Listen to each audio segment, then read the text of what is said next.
அனைத்து தமிழ் சொந்தங்களுக்கும் பட்டிமன்ற பேச்சாளர் பேராசிரியர் முனைவர் முத்துலட்சுமியினுடைய அன்பான வணக்கங்கள்.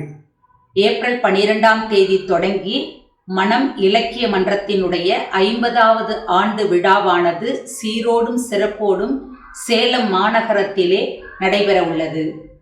தமிழ் கூறும் நல்லுலகத்தினுடைய தவ சான்றோராக இருந்து பல இலக்கிய ஆளுமைகளை தன்னுடைய இலக்கிய அமைப்பில் இணைத்து மேடை தந்து இளம் பேச்சாளர்களுக்கும் தன்னுடைய மேடையில் வாய்ப்பை வழங்கி வாழ்த்தி எங்களை வழிநடத்திய வானின்று இப்பொழுது வாழ்த்தி கொண்டிருக்கக்கூடிய மனம் ஐயா அவர்களினுடைய இலக்கிய அமைப்பு 50வது ஆண்டு விழாவை சீரோடும் சிறப்போடும் சேலம் மாநகரத்திலே 3 நாட்கள் இலக்கிய திருவிழாவாக கொண்டாட இருக்கிறது.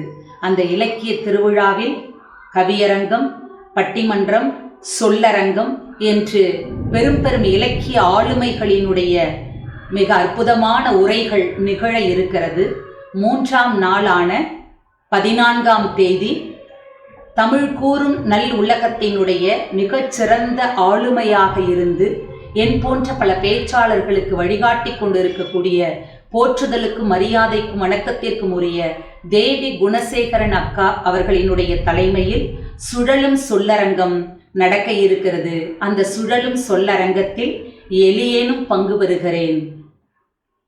அனைத்து தமிழ் சொந்தங்களும் மிகச்சிறந்த ஆளுமைகளினுடைய சொல்லை கேட்பதற்காக இலக்கிய தேன் வருக வருக என்று அனைவரையும் அசோகா சேனல் வாயிலாக வருக வருக என்று வரவேற்கிறேன். நன்றி, வணக்கம்.